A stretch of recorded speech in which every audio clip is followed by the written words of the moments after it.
guys, what is good, and welcome back to another episode of That New Music Podcast. I am so glad you could join us today. So sit your asses down because I am so excited to introduce you to the Royston Club. They are a 4-piece indie band from Wrexham, North Wales. They're definitely becoming one of the bands that I listen to the most. So if you've not got on the Royston Club train yet, then fucking get on it, because 71,000 people monthly are already on it. They are class. They are such a good band, down to earth, genuine lads. They're already selling out shows on their first UK headline tour, which they did this summer, and with over 71,000 monthly listeners on Spotify, I feel like a lot of people would agree that these are definitely ones to watch out for. These boys are also supporting the likes of the Lathums in November, so if you've never seen these live, then I will leave all their details in the description down below so you can go listen to them and check them out and buy tickets for their gigs afterwards. But for now, a beer or a brew, whatever floats your boat, and let's get to know the Royston Club that bit better.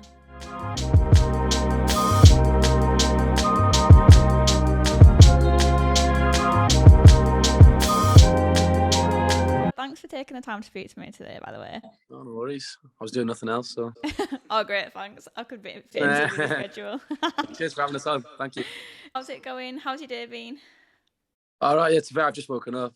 Oh, you fucking hell. Yeah, we were gigging last night. We didn't get back till late, so I just woke up. Where was the gig last night? We were in Manchester last night, and then we were in London the night before, and I just had no sleep, so catching up a little bit. Yeah. I hate having no sleep. Like, if I don't get 8 hours sleep, I'm such a cranky little bitch, honestly. Oh, yeah, that's me. Yeah, 100%. Right. We've had builders in as well, so I haven't been able to have a lie in most days. And they weren't in this morning, so you got a really good sleep in. Oh, yeah. So I feel like a good place to start would be the fact that you've just released your EP on the 1st of October. How does that feel to finally have that out there then? It was good. It's been a long, long time coming. I think the songs were written at the start of lockdown, the first couple of months there. So it's been over a year, waiting for it to come out. Yeah. And yeah, it felt good though. Feel to finally hear some of the songs, because we've been playing them live.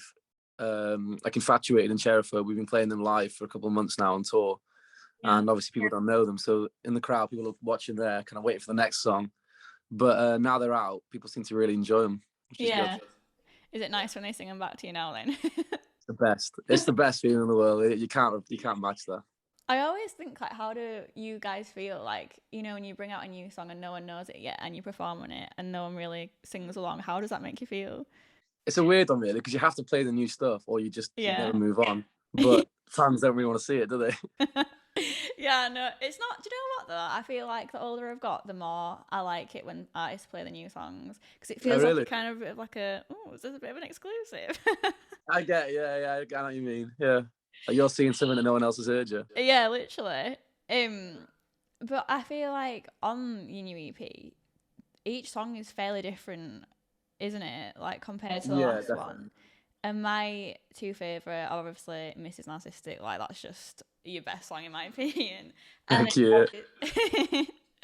And then obviously Infatuated, which is, when I heard that song, like, that's something, I've not heard a good song like that in ages, and I love that the fact that you introduced the spoken word poetry into that and stuff. Oh yeah. But what was kind of the inspiration for, like, trying out all these new sort of styles, and especially the spoken word poetry? I think it was a lot of boredom, really, because obviously we were stuck in lockdown and I was just locked away in my music room writing, and I was getting bored of the usual stuff. So I thought, okay, why not? I was listening to a lot of the Streets, and I'm not comparing us to the Streets because, I do get that. Infatuated doesn't come close to that. But I was like, I'll give it a go, and I had this poem going, so I just thought, why not? I'll give it a go. Yeah. And it worked in the end, I guess. Well, I'd say so anyway. Yeah, I think it. Yeah, I know that you talk about you write awful poetry. In that, that's a line, and then I was like, "Oh, is this the awful poetry?" It is the awful poetry. It's not awful at all. Thank you. So, do you write a lot of poetry then in your spare time? I do, yeah. I enjoy that. Yeah. I try and do that so that when I get like an idea for music, I can fit the poetry into that. Yeah. You know what I mean? Do you feel like maybe your songwriting styles have come from a lot of poetry in your past then? Yeah, probably. Yeah, I'd say so. I enjoy writing, so yeah, that's probably where it's come from. I'd say so. where do you think your joy of writing sort of came from? I don't know really. I've been writing since like year 6, so I don't know where that's come from. And my parents don't do music at all. I haven't got any musical brothers or anything, so I'm not sure where that's come from. Yeah. None of us have really. All 4 of us in the band. None of our parents were involved in music, so I'm not sure why we're all into it. Yeah, no, that's quite cool though. That's nice. I like that. It's something different. Yeah. Do your family ask you quite a lot of questions about being in the music industry then? Yeah, they're pretty interested in it. I mean, they come to most of the gigs, so they probably know more than me. Do they actually? That's class. Oh yeah, in our first tour in August, they followed us around everywhere. My parents missed 1 gig at the whole tour, and my mum even made T-shirts for everyone with guitarist's mum, singer's mum, and everything on the back. I know. Oh my god, that's so cool. What have you released them? Or are they just for you? No, my mum made them herself. Well, not herself, but she ordered them herself. Do you know what I mean? So yeah. I'm not sure anyone else would want to rock about in guitarist mum T-shirts, to be honest. But I feel like they would, you know. Do you reckon they would? Yeah, I feel like they would. Maybe that's our next business endeavour then. Guitarist mum, singer's mum T-shirts. Okay, now. That's class though. I know that it was really nice when I saw Alex from the Lathums. He like co-wrote a few of his songs with his mum, didn't he? And I thought that was really nice. Yeah, that's cool. That she's on the credits, isn't she? Yeah, I know. I was like, oh my god, that's so cool. Yeah. She just seems like proper like down to earth, and she's like, yeah, I just wrote one of the biggest indie tunes, you know. Yeah, fair play to her. Like, fucking hell. So going back to your EP. Yeah. You've got a song on it called, I'm not sure how you pronounce this. Is it Cheerophobe? Oh, Cheerophobe. Oh, Cheerophobe. Right, I was thinking in my head, I don't know how the fuck I'm gonna say this, but anyway. I feel like that song was a lot more personal in the lyrics to you. What did that song kind of mean for you, and to have that onto the EP? I'd say Cheerophobe was more of like an angry song than I've written before. Most of the songs I write are like have just kind of moaning or like, you know, being a bit more sad or whatever like that. But Cheerophobe was more angry because obviously like it was written in the start of lockdown and everything was going wrong with our shoddy government at that time, still is, but that was a big part of it. And I was just very angry at everything and everyone, so I wrote that. I had the guitar to it for like a year before, and then I sent it to our drummer Sam, and I'd forgot about the song, and then Sam texted me at the start of lockdown and was like, oh, I've been listening through to the old demos, and that's really cool, you should do something with that. And I completely forgot about the song, but I kind of gave that another go, and it turned out all right, I think. Yeah. It's good to play live now that people know that one as well with the ending. It's really good. Yeah, it is a really good song. How many songs did you originally write for that EP then? Just those 5. Oh really? Yeah, I don't really write loads. You know, some bands will say like, oh, for our album I had 30 songs and stuff like that. It's like, okay, if we're doing an album, I'll have 12 songs and that's all I'll have. That is it. Yeah, that's all you get. Didn't Sam Fender, he said that he'd wrote like something ridiculous, like 60 songs for his new album. Oh, fucking hell. Jesus. Oh shit, am I allowed to swear on here? Or? Yeah, you can swear. So. No, don't fucking swear. No, did you see his appearance on BBC? When he was hungover? Yeah, that's when he said it, yeah. His boss, that. I like that. It was good. He's a sick guy, Sam Fender, though. I rate him. Yeah, he is pretty cool. He's one of my favourite artists. Yeah, he's up there for us. Yeah, definitely. So, going back to your first EP, which is The State I'm In. Yeah. And then compared to where you are now with your recent EP, how do you feel like you've grown as a band since that point? Well, I'd say when we released that first EP, we'd only played 4 or 5 gigs. Like, we were very, very new. Like, we had a tough one because the first year we were in a band in 2019. Sorry, I'm very like fucking mucusy today. Lovely. First year we were barely gigging because like our bass player went to Africa to climb Kilimanjaro, and then we all had like exams on and everything, so we just didn't really get a chance to get going until the start of 2020. And then obviously we started in 2020 and then lockdown hit, so it was just I'd say from that first EP, because we were so young and naive at that point, it's probably more mature this latest EP. Definitely we've had a chance to work on our sound a bit more. Yeah. Do you feel like if you were looking back at your first year as a band, what do you think is kind of the biggest takeaway in lessons that you took from that point? From just being in a band in general? Yeah, like it literally could be anything. Don't go into the music industry if you want to earn money. That's what I'll do. Yeah. Jesus. Oh my God. Is it tough? It is tough, yeah. I mean, we all had jobs, the whole thing. And when tour started, I was like, oh, yeah, you know what? I'll quit my job. We'll be sound. Jesus. I'm struggling now, I tell you. It's tough. What did you do? I'm the tailing co-op. I did that for a bit. And then I was like pizza delivery as well. I delivered sandwiches. I've done a bit of everything, really. Yeah, a lot of people were getting a lot of delivery jobs through lockdown. Yeah, our drummer does that as well. Oh, does it? Do you still do it now then? No, he's quit as well, but he's just applied for another one because he's realised as well that you need a job. You need a second job here. It's so funny that you say that, because me and my mate went to York yesterday and we were talking on the way back, like, people just assume that artists are rich when they're not at all, are they? No. We were talking to someone in Wrexham the other day who knows Neck Deep, and apparently even then they're not like loaded, and they're a massive band. Do you know what I mean? Yeah. So it's tough. Yeah, but I feel like the fact that you're an artist and you're doing something creative just makes up for it though. Like it must be so fulfilling. Exactly. Yeah, I'd rather be going, London, Manchester early this week, gigging for pittance than going to an office job. I'd rather that. Oh my God, yeah, fuck that. My biggest fear, literally my biggest fear is like working a 9-to-5 like office job. I'd hate that idea. I couldn't do it. I did recruitment for like a month and I just couldn't hack it. I just hated it. Hated every second. Recruitment? I can't imagine you in recruitment. Oh, and I was terrible at it as well. It was all like on the phones trying to get people to just all that cold calling, and I just hated it. Like forcing people to buy stuff. That's what I hate. Oh no, yeah, hated it. So you'd mentioned then that you all kind of knew each other from the past anyway. Did you all go to high school together? 3 out of the 4 of us did. The singer, bass player, and me. We all went to Heber in I don't know why I'm saying the name of the school, but we went to the high school together, and we knew the drummer through football. So us 3 were jamming together, literally just playing all Arctic Monkeys and Strokes tunes and stuff. And then I wrote Shawshank and was like, oh, we should probably get a drummer in to do that. And then Sam was literally the only drummer we knew, but he fit in perfectly. So it just went from there. You all seem like you fit together really well. I don't feel like you have any argument. Yeah, we're all best mates, so it's great. Yeah. Do you feel like sometimes being a band can be a bit of a downfall of being in the music industry, in terms of like if you were a solo artist, you can kind of just focus on yourself, like you can kind of change the live band without a bit of guilt, but if you formed as a band, it's kind of hard, isn't it? I know what you mean, yeah. I guess not the money wise as well. If you're a solo artist, you get it all to yourself. But it's something great about being in a band where when you're on tour, you're not, you're with your mates.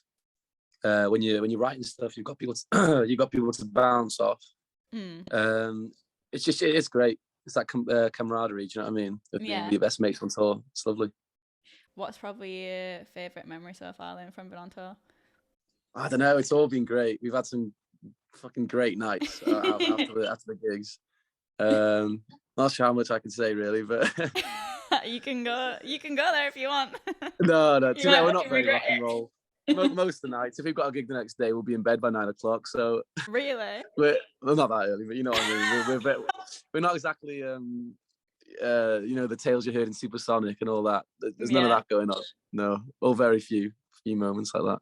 Yeah, Oasis were insane, weren't they? Did you watch the documentary Supersonic? Is it called Sonic? Yeah. And that bit when they were in America, that just blew my head off. That did. Which bit? There's loads. And they were taking meth. They were doing that's it. On their first American tour. What? That is insane. And also that journalist, she was trying to like get stuff out of Liam Wanche. So she was like, I'm just gonna do all these hard drugs. I was like, fucking hell. Yeah, fair play to her. Are you prepared to do that or? No, fuck that. Yeah. I literally am in bed by like 9 p.m. every night. Like sober. Why not? Yeah. Fuck the rock and roll lifestyle. Not for me. It really wouldn't be for me. That's why I just speak to you and I can sort of live through you guys. Yeah. Well, our lead singer Tom, he won't even drink before a gig. He won't have a drop of alcohol. Really? But this week we obviously London Monday, Manchester last night. We're supporting Sherlock's tonight and tomorrow. So this week he won't touch a bit of alcohol until after. Yeah, he seems like, from watching the music videos, he seems like he knows what he wants. Like, he's very focused, sort of. He's ultra professional, that Tom, to be fair. Like, before the gig, half an hour before, he'll go away on his own and find a room and do his like vocal warm-ups and everything. Yeah. So he's ultra professional. Yeah. More so than the rest of the band, I'd say, when it comes to gigging. So how does that songwriting process look for you guys then? Because I didn't know that you actually wrote the songs. Or do you co-write together? We've co-wrote one, Mrs. Narcissistic, me and Tom did. But the rest of them, I'll write at home here and then go to the band, show them or send them demos and stuff. And then we'll work out the rest of it together. Yeah. So like the whole band thing. Yeah. Whole band thing. The whole, band thing. What made you not want to be the lead singer then? I can't sing. That's probably it. Oh, I don't believe that. Oh no, I'm all right, like, but nowhere near as good as Tom. I knew Tom could sing from school. Well, from these little jam sessions we did, and there's, I'm not a patch on Tom singing wise. So I was like, yeah, I'm happy being just guitaring in the corner. I like that. Yeah. You like to just kind of be like watching it all. Yeah, it's nice. Yeah. Let Tom get all the attention at the front. I'll just play guitar in the corner. I'm happy. I suppose it's quite a lot of pressure though, isn't it, being like the front man in a band? Because oh yeah, ridiculous amounts. Yeah, and like if you're like playing the guitar or whatever, you can kind of take it in a bit more and have the less pressure on focus on you especially. Yeah, Tom's got the chat between songs, which for me is just like a nightmare. I couldn't imagine doing that. Yeah, it's like singing's one thing, but having to speak to the crowd in between songs is just not for me. And yeah, just like having the stage presence and all that. But Tom was like probably nervous about that at the start when we were playing, but now he's class at it. Like buddy Mick Jagger up there. So, I heard him. I was speaking to another girl who was on my podcast a lot, and she was saying that she was really nervous about the in-between parts of talking to the audience. Why is that so nerve-wracking for you guys? I don't know. I really don't know, but it is nerve-wracking. Yeah. I don't know. I think it's because you've got to make it sound like you're having a conversation with them, but there's like 200 people in front of you, so it's that awkward. And it's like when you're singing, they'll sing back as well. When they're talking, they usually just look at you like some from a different planet or something. I literally am like that though. I'll just like yeah, because you can't hear me. Do you know what I mean? Probably can't see me either. I'm not sure. I think it would be weirder if Tom started speaking in between songs. People were talking back. That'd be very strange at a gig. So. Just end up having a massive conversation instead of yeah, maybe not. So obviously you guys are really, really busy now, and I feel like you've kind of blown up a bit. I don't know about that. Thank you. Don't be modest. And obviously you're supporting the Lathums soon, which are obviously massive at the minute. They've got the UK number one. Yeah. How does it feel, or how do you feel, kind of navigating that new sort of level of success, I would say, in terms of like before COVID happened and everything? It was probably a lot different for you guys. Yeah, well, definitely with the gigs we did before lockdown were all our mates, really. Well, they just were our mates. I think in the very limited amount of gigs we had, all of them were our parents, our mates, and I think we had like 2 people we didn't know at the gigs. And then the first gig back we had was in Manchester Academy 3, and there was like 450 people there, sold out, and we were just like, all right, fucking hell, yeah. Cool. And we knew like 10% of them as well. So, and after the gig, we were coming up and asking for photos, and we were like, us, you want a photo with us? Jesus Christ, yeah. And that was mad. But yeah, it's good. Awesome. It's great. Yeah. So it feels good. I want more of it now. I just want to keep rolling. Yeah, like you get the taste for it and you just want more. Definitely. I'm seeing all the gigs that the Lathums are doing at the moment. I'm just dead jealous. I want to be doing those gigs soon. You will be. I feel like you're definitely on the right track. Like, I think sometimes you discover a band and you kind of like get into the music and you grow to love it a bit more. Like it's good, but then you grow to absolutely love it. But with you guys, like especially with Mrs. Narcissistic, you just hear it and you're like, fucking hell, that's such a good song. Oh, like thank you. You just instantly love that kind of music. Well, that's my kind of music down to a T. But you did your first UK headline tour this year, didn't you? Yeah. How was that? That must have been special. So fun. Yeah, so fun. Just been on the road all the time. It feels like you're stealing a living, really. Yeah. Not a big living, but still stealing a living. Just being able to go in the van with the boys and playing music to people who sing along. Sorry about that. Have you got you back? You good? My mum called me and I couldn't end it. I pressed the wrong button. Oh, bless her. Fucking hell, nightmare. Wait, what were we saying again? I can't remember what I was talking about then. You were talking about UK tour. Oh yeah, of course. Yeah. Just being in the van with the boys, playing to people who know your music and all that. It was awesome. Sick month. Yeah. Probably the best month or two of my life, really. It's class. Yeah. What do you fucking eat when you're on tour? Like, do you just live off Tesco meal deals? Not enough, yeah. And just like really KFCs on the road. I don't know if you see on our Instagram, we do a Royston grub and we like review food we eat on tour. Oh my god, that's class! I've not seen that. Yeah, you'll have to have a look at that. I don't know how you'll find it, but we have an account called the Royston Grub, and that basically takes you through all the food we eat, all the curry, kebabs, pizza, all that, you know. You should do like a different version of. Have you seen Chicken Shop Date? Oh yeah, Amelia. You should do that. That's class. Like just meet with other artists on tour and then just. That's actually a good idea. That. Isn't it? What the fuck? Yeah, I like that. Yeah. All the support tours we're doing, we'll have to grab them into a kebab shop or something and do a little interview. That would actually be class, wouldn't it? Yeah, it would. What's been your favourite date from that UK tour then? Oh, I don't know. They were literally all of them were great, but I say Manchester because that was the first big gig we've had. And that was cool. Chester was our biggest one. That was sick. Sheffield, it wasn't our biggest, but Sheffield was mad because we literally in that one knew nobody. Yeah. None of our parents were there. And it was just we had our roadie and everyone else was just fans. So and they were the rowdiest people as well. So I'd say Sheffield's up there definitely. Yeah, they were all class to be fair. Yeah, I've actually never been to Sheffield. I hadn't either, but it was awesome. Yeah, sick place. I bet that's a good thing though, like with touring and stuff, you can go seeing these new places. Yeah, there's loads of places we've been I hadn't been before. I hadn't really left Wrexham, do you know what I mean? But, I feel you. It's cool. Yeah.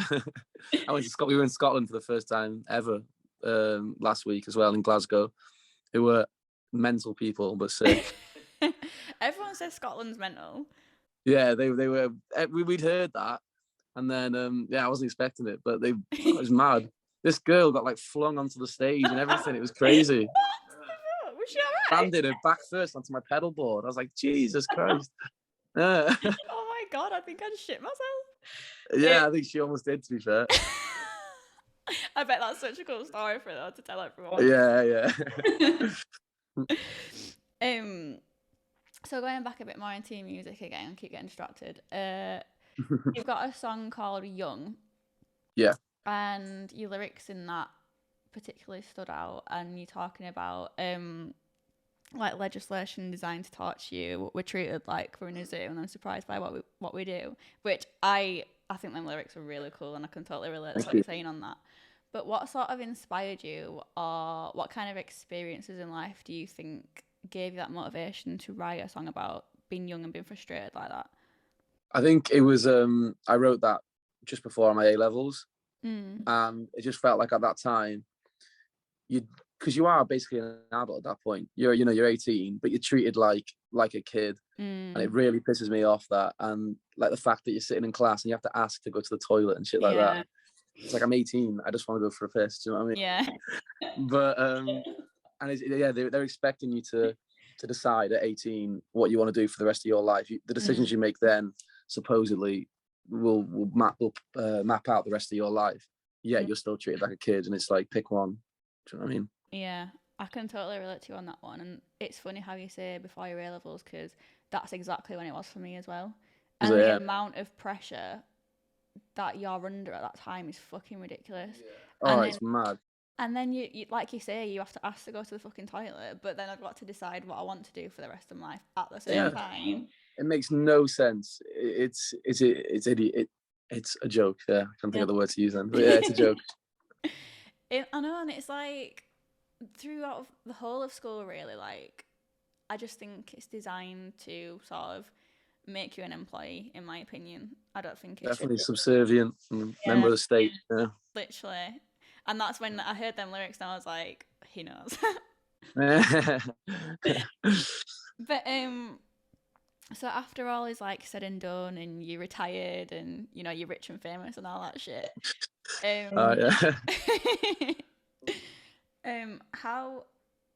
What's the biggest takeaway, or what do you want your fans to remember the most about your music? That's a good question. I hope that they could have come and seen us live and had fun. And just I hope fun. I hope they just listen back and think, I had a good time listening to that. That's what I want. Yeah. I don't want people to think I listened to Infatuated and cried. Hopefully not that. But if that is what it is, I'll take that. But I'd rather people just be like, yeah, you know what? I had a good time listening to them. They were good fun live. They're quite nice, hopefully. And all that. Just good times with us, hopefully. Yeah, that's cool. I like that answer. Do you ever think about, now you're getting quite a lot of streams on your music, do you ever think, where are people listening to me? Oh, you can check and it's fucked.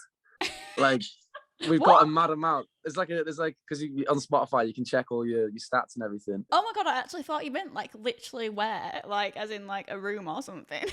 Oh no, okay, no. Fuck me. Like Big Brother, that is. Jesus. Or like freaking Stacey's living room in LA. Yeah. Okay, no. I'm not listening to you guys. But you can check like the cities and all that. It's pretty mad. The amount of people we have in America is so strange. Yeah. But I think America is actually our top continent now, our top country. My god, that's insane. Do you feel like so you're probably looking at in the future then an American tour? I'd love to do one. I don't think we're there yet, but maybe next year after a couple more releases. Hopefully. Yeah, definitely. That'd be insane. The Royston Club would get some cool food reviews, I think, in America. Yeah.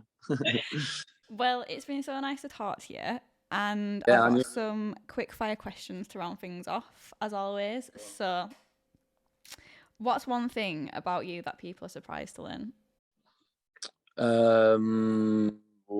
Quick fire these are. We're all right at football. There you go. Okay, I'll take that. It's a bit generic, but I feel like we could have gone a bit. Yeah, I couldn't think of anything else. People always panic on these questions. It's just tough. What's your favourite flavour Walker's crisp?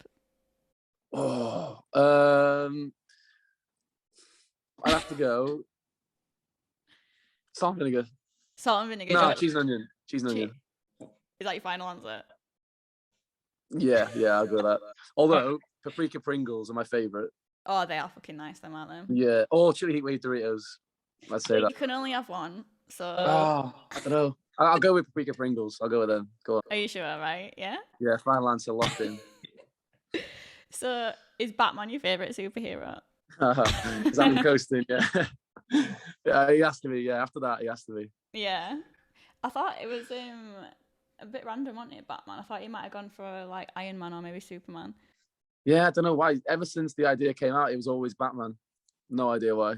There's no specific reason behind that? No, I just fancied Batman, yeah. I think the actor played the role very well as well. Oh, was it an actor? Like yeah. Oh my god. He was dead funny guy. Was that your mate in the video? Which one? When he's running away and he leaves his milk. Oh yeah, one of them was my brother. Was it? Yeah, and one of them's our roadie. I say roadie, he comes along and gets free beers. We carry most of the stuff. And the other one we know from school. So it's just Yeah, I saw in the comments he was that fit bastard. I was laughing at that. I see that. Okay, no. Well, it's been so nice to talk to you, and thank you so much for your time. Thanks for having us. No, it's good. And when's your next gig? Tonight. Where's that? We're playing in a local one, supporting the Sherlocks. Oh, that'll be fun. Should be fun. Yeah. Well, good luck for tonight, and Thank you. I will definitely be at one of your gigs in the future. So yeah. Lovely stuff. I'll see you then. See you then. See you later. See you then, Molly. Guys, thank you so much for watching. It was a pleasure to speak to you, Ben. I'll be leaving all their socials in the link below. Thank you so much for tuning into this week's episode, and I will be back next week with another artist to bring to you, and we can delve into some more tunes then. But for now, have a good one, keep looking after yourselves, and I will see you next week.